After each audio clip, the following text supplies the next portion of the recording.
In the old days of Reader's Digest, which was this little itsy publication that maiden aunts would get and probably leave on the back of their commode in the US, and I would read this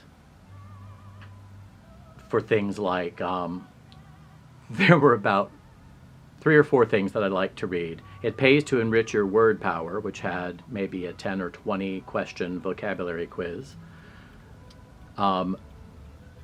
Life in these United States, which were amusing stories about life in these United States. Campus comedy.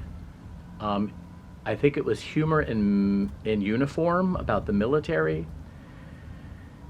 And there were some other standard features. So there was drama in real life that would tell you the story about the woman who somehow, okay, there were these things all across shopping centers in the US for Salvation Army donations. So there would be a supermarket, grocery store, and other kinds of businesses in the shopping center. And then there would be a Fox Photo, which was this little hut that would develop film that people had in their cameras that they would wind after making an exposure.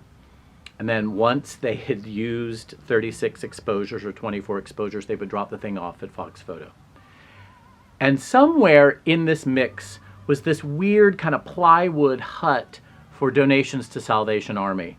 So one of these drama in real life articles was about the woman who accidentally fell in to the Salvation Army hut.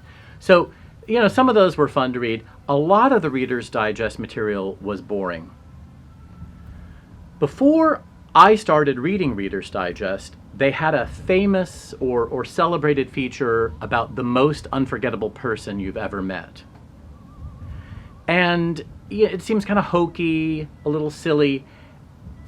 And here's the thing. A good friend of mine named Jenny, I was describing her some years ago. I believe everyone's unique. I believe each human being is unique.